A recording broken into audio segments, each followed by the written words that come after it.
یا رسول اللہ موت کا فرشتہ دروازے پر ہے، اندر آنے کی اجازت چاہتا. ہاں، جہاں موت پوچھ کے جائے کس ہستی کو بھلایا ہے، چند پونڈ کے پیچھے جہاں موت پوچھ کے جائے. آپ نے کہا آ جائے، وہ اندر آئے. السلام علیکم یا رسول اللہ، سلام پیش کرتا ہوں. میں نے آج تک کسی کو سلام نہیں کیا، آپ پہلی ہستی ہیں جنہیں سلام کر رہا ہوں. میں نے آج تک نہیں کسی کو سلام کیا. یا رسول اللہ آپ پہلی ہستی ہیں. اللہ نے کہا پوچھ کے اندر جانا، بن پوچھے نہ جانا. یا رسول اللہ مجھے حکم ہے کہ آپ سے پوچھوں، آپ جانا چاہیں تو میں لے جاؤں اور رہنا چاہوں تو میں چھوڑ کے واپس چلا جاؤں. طارق جمیل سے کوئی پوچھے، آپ سے کوئی پوچھے، پوچھا جا رہا ہے، موت پوچھ رہی کہ آؤں کہ نہ آؤں. تو آپ نے کہا اگر میں اجازت دے دوں تو میری جان نکالو گے؟ کہاں جی نکالوں گا. تو آپ نے جبریل کو دیکھا، کیا کہتے ہو، کیا کہتے ہو؟ تو جبریل نے عرض کی یا رسول اللہ، اللہ آپ کی ملاقات کے شوق میں. او میرے بھائیو بہنوں، ایسی موت مانگو اللہ سے. جب جا رہے ہیں تو اللہ خوش ہو رہا. ایسی موت نہ ہو جیسے بھاگا ہوا مجرم پکڑا جاتا ہے، ہتھکڑیاں لگا کے جیل میں لے جایا جا رہا ہے. ایسی موت مانگو اور ایسی زندگی گزارو.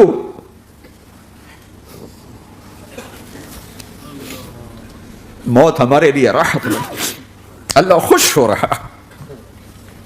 جب سعد بن معاذ کا انتقال ہوا تو آپ نے فرمایا، میرے نبی نے فرمایا، سعد بن معاذ بڑے صحابہ میں ہیں، میرے نبی نے فرمایا کہ آج اللہ کا عرش خوشی سے جھوم اٹھا ہے. چونکہ وہاں تو جا رہے ہیں نا، یہاں سے نکلنا ہے، وہاں تو پہنچنا ہے، وہاں تو خوشی ہے، یہاں غم ہے. تو ہم نے کہا، میرے نبی نے فرمایا کہ آج میرے اللہ کا عرش سعد کے پہنچنے پر خوشی میں جھوم اٹھا ہے. ایسی موت مانگو کہ اللہ کا عرش بھی خوشی سے جھومے، اللہ بھی خوش. کیا کر رہے ہو، کدھر جا رہے ہیں؟ اس دھوکے کے گھر، اس مچھر کے پر، اس مکڑی کے جالے، اس دکھوں کے گھر، اس غموں کی دنیا میں کیا ڈھونڈتے ہو؟ جاؤ اللہ کو ڈھونڈو، جاؤ اس کے حبیب کو ڈھونڈو، پھر جاؤ مزے کی زندگی یہاں گزارو، مزے کی نیند قبر میں پوری کرو اور جنت میں ہمیشہ کی راحتوں کے مالک بن جاؤ.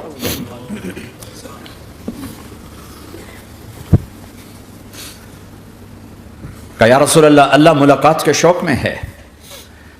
تو میرے نبی فرماتے کہ میرے حسنین کا کیا ہوگا؟ میں تو دیکھ رہا ہوں ایک زہر میں تڑپتا ہے، ایک بچوں سمیت نیزے پہ چڑھا ہوا ہے. ویسے بھی محرم ہمیں یاد دلاتا ہے کہ اللہ کو راضی کرنے کے لیے آخری حدوں تک پہنچنا بھی کامیابی کا صحرا گلے میں ڈالنا ہے. ایک نے فتح کا جھنڈا گاڑا، قیامت تک کے لیے ذلت اس کے ماتھے کا نشان بن گئی. ایک نے سر کٹا کے نیزے پہ چڑھایا اور قیامت تک کے لیے عزت کا صحرا گلے میں ڈال لیا. کیوں کہ ایک دنیا کی بازی ہارا پر اللہ کو لے کے جیت گیا، اور ایک دنیا کی بازی جیتا اور اللہ کو کھو کے ہار گیا. اللہ کو پا لینے کے بعد کوئی ہار نہیں، اللہ کو کھو دینے کے بعد کوئی جیت نہیں. اللہ کو اپنا مطلب بناؤ، اللہ کو مطلب بناؤ، اللہ کو مطلب بناؤ، اللہ کو اپنی زندگی کا مقصد بناؤ. ہے جبریل واپس جاؤ اور اللہ سے پوچھ کے آؤ میرے بعد میری امت کے ساتھ کیا کرے گا. ہائے واہ یا رسول اللہ.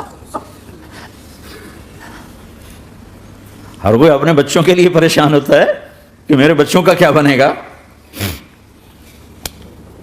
آپ کہہ رہے ہیں میری امت کے ساتھ کیا کرے گا میرا اللہ. جاؤ اللہ سے پوچھ کے آؤ، میں پھر جواب دوں گا. واپس گئے، جواب آیا کہ اللہ کہہ رہے ہیں کہ ساتھ دوں گا. میرے رب کی عزت کی قسم اور لاکھوں کروڑوں درود و سلام ہوں اس کملی والے پر، اگر آپ یہ سوال نہ اٹھاتے آج میں اور تم بھی بندر خنزیر ہوتے. بیچ میں وہ حائل ہو گئے، ان کے آنسو، ان کی دعائیں. مچھلی کھانے پر اللہ تعالیٰ نے موسیٰ علیہ السلام کی قوم کو، پورے شہر کو بندر بنا دیا. مچھلی کھانا کون سا گناہ ہے؟ اللہ نے کہا بس ہفتے کو نہیں کھانی، کھاؤ، اتوار پیر منگل بدھ جمعہ جمعہ کھاؤ، ہفتہ نہیں. مگر نہیں کھائیں گے، کھایا، اللہ نے بندر بنا دیا. شراب پینا مچھلی کھانے سے بڑا گناہ ہے، اور بیچنا اس سے بھی بڑا گناہ ہے، اور نشے کی چیزیں بیچنا اس سے بھی بڑا گناہ ہے، ماں باپ کی نافرمانی اس سے بھی بڑا گناہ ہے. میرے نبی سے پوچھا گیا یا رسول اللہ قیامت کب آئے گی؟ کہ اللہ کو پتا ہے. کہ کوئی نشانی بتا دیں، کوئی نشانی بتا دیں. تو آپ نے فرمایا جب ماؤں کو ذلیل کیا جائے گا قیامت آ جائے.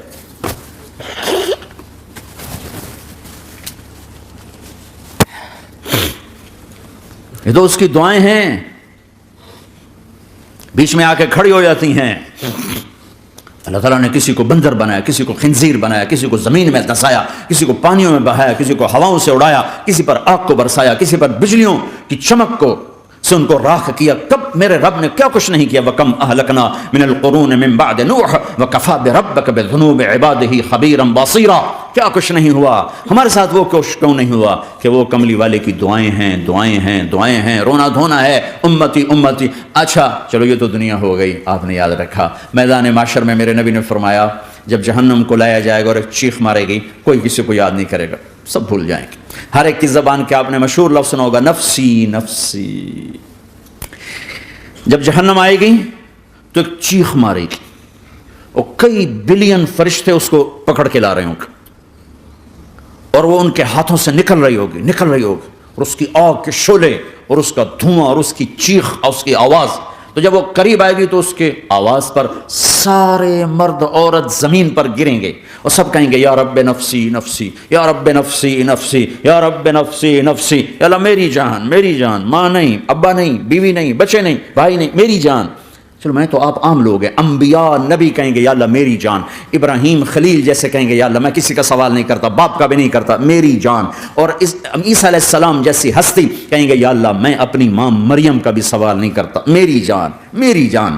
عیسیٰ علیہ السلام سے لے کر آدم علیہ السلام تک نفسی نفسی، نوح علیہ السلام نفسی نفسی، یحییٰ زکریا باپ بیٹا ہیں لیکن نفسی نفسی، سلیمان داؤد باپ بیٹا ہیں لیکن نفسی نفسی، یوسف یعقوب باپ بیٹا ہیں لیکن نفسی نفسی، یعقوب و اسحاق باپ بیٹا ہیں لیکن نفسی نفسی، اسحاق ابراہیم باپ بیٹا ہیں لیکن نفسی نفسی، اسماعیل ابراہیم باپ بیٹا ہیں لیکن نفسی نفسی۔ یہ نبیوں کا حال ہے، میرا کیا حال ہوگا؟ لیکن اسی ہنگامے میں جب ہر مرد عورت کہے گا نفسی نفسی، ایک آواز ابھرے گی امتی امتی، ایک آواز آئے گی امتی امتی، ایک دکھ بھری ایک درد بھری آواز آئے گی امتی امتی۔ سننے والے حیران ہوں گے یہ کون ہے، یہ کون ہے جو اپنے آپ کو نہیں مانگ رہا، اپنی امت کو مانگ رہا ہے، یہ کون ہے؟ جب آواز کی طرف نظریں لگیں گی، او یہ تو محمد الرسول اللہ ہے، جھولی پھیلی ہوئی ہے، ہاتھ اٹھے ہوئے ہیں، اے رب میری امت۔ کون سی امت ساری زندگی شراب بیچتے رہے، کون سی امت ساری زندگی ڈرگز بیچتے رہے، کون سی امت ساری زندگی زنا کرتے رہے، کون سی امت ساری زندگی ظلم و ستم کے پہاڑ توڑتے رہے، ساری زندگی جوا کھیلتے رہے۔ آپ تو کہتے دفع ہو جاؤ، میری نظروں سے دور ہو جاؤ، نہ تمہیں میری عزت کا خیال نہ میری نسل کی قربانیوں کا میرے معصوم بچے نیزوں پہ چڑھ کے اس دین تم چند پونڈوں پہ کیا ظلم ڈھا کے آئے ہو، دفع ہو جاؤ یا اللہ انہیں جہنم میں ڈال۔ یہ کہنے کا موقع تھا، میں قربان جاؤں اس نبی رحمت، اس کامل اکمل نبی پہ، اس ہادی رہبر پر میں کہاں سے الفاظ لاؤں ان کی تعریف کے لیے۔ دو ہستیوں کا حق نہیں ادا کیا جا سکتا، ایک اللہ، ایک اللہ کا رسول۔ ہر ایک کا حق ادا ہو سکتا ہے، اللہ اور اس کے رسول کا حق نہیں ادا ہو سکتا۔ وہ کہتے جا اللہ ان کو آگ میں ڈال دے، انہوں نے نہ مجھے دیکھا، نہ میرا گھر دیکھا، نہ میرے پیٹ پہ پتھر دیکھے، نہ میرا راتوں کو تڑپنا دیکھا، نہ میرا مچلنا رونا دیکھا، نہ احد میں ٹوٹے دانت دیکھے، نہ طائف میں بکھرا خون دیکھا، نہ کربلا میں اولاد کے سر نیزوں پہ چڑھے دیکھے۔ دفعہ دور کر دے میری آنکھوں سے، میں قربان جاؤں اس نبی رحمت پر۔ کہہ رہے ہیں یا اللہ میری امت، یا اللہ میری امت، یا اللہ میری امت، یا اللہ میری امت۔ نہ یہاں بھلایا نہ وہاں بھلایا۔ آپ کے لیے ممبر آئے گا، میرے حبیب بیٹھو، تو آپ کہیں گے اب مجھے خیال آئے گا اگر میں بیٹھا تو یہ مجھے لے کے جنت میں نہ چلا جائے، اور اللہ کہہ رہا بیٹھو، تو میں کیا کروں گا؟ میں خود زمین پہ کھڑا رہوں گا، ممبر پہ ہاتھ رکھ دوں گا کہ اللہ تیری مان لی، میں ہاتھ رکھا ہوا ہے، لیکن میں بیٹھوں گا نہیں کہ میں اپنی امت کا آخری حساب کروا کے جاؤں گا، ایسے نہیں جاؤں گا۔ آؤ بھائی، ہمارا نیا سال ہمارا سال تو محرم سے شروع ہوتا ہے، ویسے تو جنوری بھی اللہ کا، محرم بھی اللہ کا، سورج اللہ نے بنایا تو جنوری فروری بھی اللہ کا، اور چاند اللہ نے بنایا تو محرم ربیع الاول بھی اللہ تعالیٰ کا، دونوں ہی اللہ کے ہیں۔ کسی نے یہ لے لیا، کسی نے وہ لے لیا۔ ہم نے چونکہ چاند کا کیلنڈر بنایا تو ہمارا تو اب سال شروع ہو رہا ہے، ہمارا تو نیو ایئر اب ہے، ہمارا نیو ایئر رونے سے شروع ہوتا ہے۔ کیسا اللہ نے نظام بنایا، کسی اور مہینے میں یہ واقعہ ہو جاتا، نہیں سال کے شروع میں یہ واقعہ رکھا ہے کہ ہر ایک کو پتہ چلے کہ ہاں نیا سال خوشی منانے کے لیے نہیں ہوتا، نیا سال آخرت کی تیاری کے لیے ہوتا ہے کہ ایک سال چلا گیا، ایک سال اور زندگی سے نکل گیا، اور بھائی جلدی سے اللہ کو راضی کرنے کا کوئی کام کرنے کو، توبہ کرنے کو، اللہ کو راضی کر لیں۔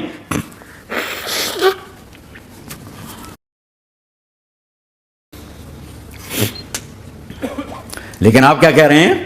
یا رب امتی امتی، یا رب امتی امتی، یا اللہ میری امت، یا اللہ میری امت، یا اللہ میری امت۔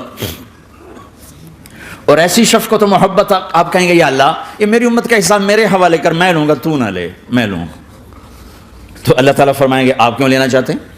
کہیں گے میں اس لیے لینا چاہتا ہوں کہ ان کے جتنے عیب ثواب ہیں نا وہ کسی کو پتہ نہ چلے، بس میرے سامنے ہی آ جائیں تو ان کو شرمندہ نہ ہونا پڑے، تو میں قربان جاؤں۔ پھر وہ رب محمد ہے، اس نے اپنے حبیب کی لاج رکھنی ہے، وہ کہیں گے میرے محبوب اگر آپ ان کا حساب لیں گے اور آپ ان کے گناہ دیکھیں گے تو پھر ان کو آپ سے تو بڑی شرم آئے گی، نہیں میں آپ کو بھی نہیں دیتا، میں ان کا حساب پردے کے پیچھے لوں گا، کسی کو پتہ نہیں چلنے دوں گا۔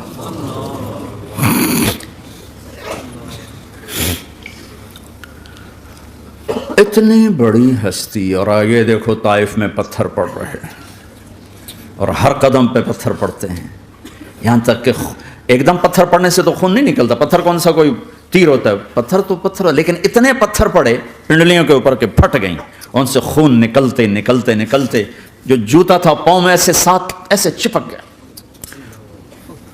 اور ساری کائنات کے دلہا سردار بے ہوش ہو کے گرے۔ تو آپ کے غلام زید نے نوکر تھے، انہوں نے اٹھایا کندھے پر، بھاگے، پیچھے وہ سر پہ چڑھے ہوئے پتھر مار رہے ہیں، اور آپ جتنا بھاگ سکتے تھے بھاگے، یہاں تک کہ بے ہوش ہو کے گر گئے، خون زیادہ نکل گیا۔ تو انہوں نے کندھے پہ اٹھا دوڑ لگائی، اور آگے سامنے باغ تھا، کس کا؟ سب سے بڑے دشمن کا، مکے والا عتبہ بن ربیعہ۔ عتبہ کون ہے؟ یہ جنگ بدر میں جس کے ہاتھ میں جھنڈا تھا، اور جنگ بدر میں قریش مکہ کے لشکر کا جو چیف تھا وہ اس کا باغ۔ لیکن زید کو کوئی پناہ نظر نہیں، وہ باغ میں گھس گئے اور اللہ کے نبی کو ایک انگور کی بیل کے نیچے لٹایا۔ تو جان کا دشمن عتبہ، لیکن جب اللہ کے نبی کو خون و خون دیکھا تو اس کا دل بھی پگھل کے رہ گیا، کہنے لگا ہائے ہائے، طائف والوں نے محمد کے ساتھ کیا کرتا، جس پر دشمن کو رحم آیا ہمیں اس پہ رحم نہیں آیا، ہم نے اس کے آنسوں کی کوئی قیمت نہیں لگائی۔ وہ اتنا ایموشنل ہوا کہ جلدی سے گیا اور پلیٹ میں انگور توڑ توڑ توڑ کے سجائے، جب جانے لگا تو پھر شرم اور وہ ایک حجاب درمیان میں آڑے آ گیا، تو اپنے غلام کو بلایا، عداس کا، عداس کے لے جا وہ جو آدمی زخمی پڑا، اسے جا کر کہنا کہ تمہیں رشتہ داری کی قسم میرے انگور رد نہ کرنا، کھا لے۔ حالانکہ موقع تھا کہ قتل کرتا، ہر وقت قتل کرنے کے منصوبے بنا رہے، موقع تھا کہ قتل کرتا، ایسا حال تھا کہ قاتلوں کے بھی آنکھوں میں آنسو آ نہیں آئے تو تمہاری آنکھوں میں نہیں آئے۔ چند پونڈوں پہ اپنے نبی کو بیچ دیا۔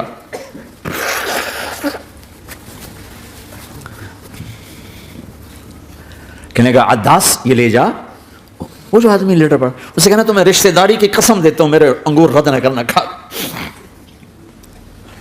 عداس آئے اور آ کر انگور پیش کیے، تو اب آپ نے ایک انگور اٹھا کر بسم اللہ، تو عداس کہنے لگا یہ لفظ یہاں تو لوگ نہیں بولتے۔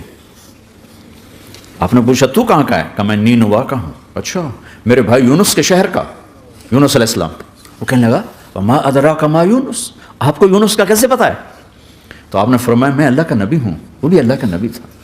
تو عداس نے ایک دم آپ کے پاؤں پکڑے اور چومنا شروع کیا اور کلمہ پڑھ لیا، تو آپ کو اپنے سارے زخم بھول گئے۔ پھر جو آپ نے اللہ سے بات کی ہے نا، آئے ہائے ہائے ہائے ہائے، کیا اللہ پاک کے سامنے، اللہم اشکو الیک ضعف قوتی وقلت حیلتی وہوانی علی الناس، اے میرے رب آج تجھ سے گلہ نہ کروں، آج تجھ سے گلہ نہ کروں، تو نے مجھے کن کے حوالے کر دی، تو نے مجھے کن کے حوالے کر دی، الی عدو ملکتہ امری او بعید یتجحم، ایسے دشمنوں کے حوالے تو نے کیا جنہوں نے میرا یہ حال کر دیا، تجھ سے کون سا چھپا ہوا ہے۔ ساتوں آسمان لرز گئے، عرش کانپ اٹھا، اور جبریل فرشتے کو لے کر ایک سیکنڈ کے کروڑویں حصے میں حاضر، یا رسول اللہ حکم فرمائیں، اطبق علیہم الاخشبین، یہ دو پہاڑ اٹھاؤں گا اور یوں ایسے چکی کی طرح یوں کر دوں گا۔ نبی رحمت، نبی رحمت، نبی رحمت۔ ارے تم تو آپس میں رحمت نہیں رہے ہو، ایسی فرقہ واریت کی آگ میں جلے ہو کہ ایک دوسرے کو سلام کرنا چھوڑ گئے، ایک دوسرے کے پیچھے نمازیں پڑھنا چھوڑ گئے۔ اور جاؤ پاکستان میں دیکھو ایک دوسرے کے خون کے پیسے پھر رہے ہیں۔ یہ کون سی امت ہے؟ یہ کون سا اسلام ہے؟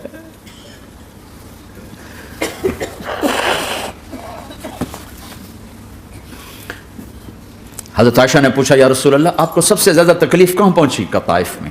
طائف میں 23 برس میں سب سے زیادہ تکلیف کہاں پہنچی؟ فرمایا طائف میں۔ جنہوں نے اتنی زیادہ تکلیف پہنچائی تھی ان سے بدلہ لینے کا وقت آ گیا ہے اور فرشتہ حاضر ہے، اللہ کی منشا شامل ہے، کر دوں؟ کہ نہیں، یہ نہ صحیح، ان کی نسل میں شاید کوئی ایمان لے آئے، لعل اللہ ان یخرج من اصلابہم من یوحد اللہ، یہ نہیں تو ان کی نسل ہی شاید کلمہ پڑ جائے۔ میں عذاب دلانے نہیں آیا، میں تو رحمت بن کر آیا ہوں۔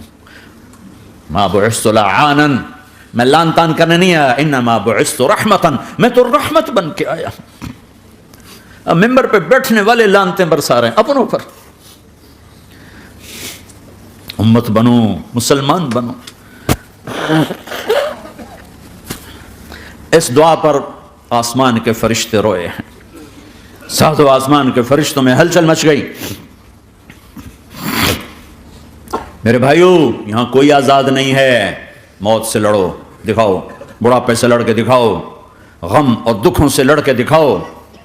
یہاں پابند بن کے چلو اس اللہ کے جس کی شہنشاہی ہے، اس اللہ کے جس نے مجھے بنایا، اس اللہ کے پابند بنو جس نے مجھے آنکھوں کا نور دیا، زبان میں بول دیا، جسم میں طاقت دی، عقل کو سمجھنے کے اوصاف دیے۔ اس اللہ کے پابند بن کے چلو جس نے قرآن کو اتارا، جس نے دھرتی کو بچھایا، جس نے آسمان کو اٹھایا، جو موت دینے والا ہے، جو موت کے بعد اٹھانے والا ہے۔ اس اللہ کے پابند بن کے چلو جو میرے جسم کو چورا چورا کرنے والا ہے، میری ہڈیوں کو ریت کی طرح ذرہ ذرہ کرنے والا ہے۔ اس اللہ کی مان کے چلو جو پھر مجھے میرے اس پارا پارا وجود کو پھر جمع کرنے والا ہے۔ اس اللہ کے سامنے جھکو جو قبروں کو پھاڑ کر مجھے پھر کھڑا کرنے والا ہے۔ اس اللہ کے سامنے جھکو جو ساری آدم کی مردہ نسل کو دوبارہ زندہ کرنے والا ہے۔ اس اللہ کے سامنے جھکو جو زمین آسمان کو ایک دن توڑنے والا ہے، توڑ کے پھر بنانے والا ہے۔ اذا السماء انفطرت واذا الكواكب انتثرت واذا البحار فجرت واذا القبور بعثرت، زمین آسمان کو ہلا رہا ہے، موت دے رہا ہے۔ اذا زلزلت الارض زلزالها، زمین پہ موت آ رہی ہے۔ اذا السماء انفطرت، آسمان مر رہا ہے۔ اذا الشمس كورت، چاند سورج مر رہا ہے۔ وَإِذَا الْجِبَالُ سُيِّرَتْ، یہ پہاڑوں کی موت ہے۔ عرش فرش لوح قلم کرسی، ہر شے کو فنا کے گھاٹ اتارنے والا اور خود ہمیشہ باقی رہنے والا، دائم رہنے والا، قائم رہنے والا، اپنی ذات میں قائم، اپنی ذات میں دائم، موت سے پاک، تھکن سے پاک، نیند سے پاک، اونگ سے پاک، ظلم سے پاک، ذوق سے پاک، خزانوں کا مالک، عزت کا مالک، قوت کا مالک، شہنشاہی کا مالک، کبریائی کا مالک، حیمنت کا مالک، جبروت کا مالک، خزانوں کا مالک، فرشتوں کا مالک، جبریل کا مالک، میکائیل کا مالک، اسرافیل کا مالک، اسرائیل کا مالک، طارق جمیل کا مالک، برمنگم والوں کا مالک، آدم کی ساری نسل کا مالک، 2 پاؤں پہ چلنے والوں پر بادشاہ، 4 پاؤں پہ چلنے والوں کا مالک، پانی کی مخلوق، ہوا کی مخلوق، زمین کی مخلوق، رینگنے والے، اڑنے والے، تیرنے والے، جھپٹنے والے، دھاڑنے والے، پھاڑنے والے، ڈسنے والے، سب پر میرے اللہ کی شہنشاہی ہے۔ للہ ملک السماوات والارض وما فیہن، لہ ما فی السماوات وما فی الارض وما بینہما وما تحت الثری وان تجہر بالقول فانہ یعلم سر و اخفا۔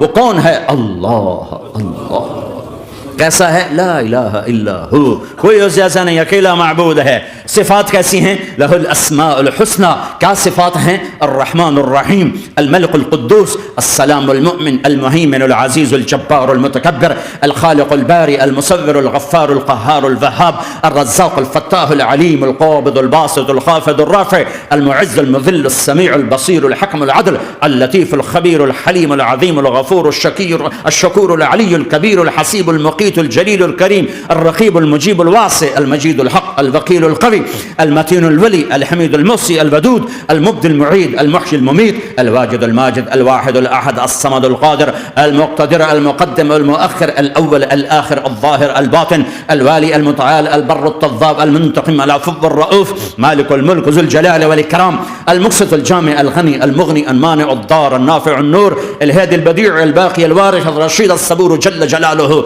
ذلكم اللہ ربکم الحق، یہ ہے تمہارا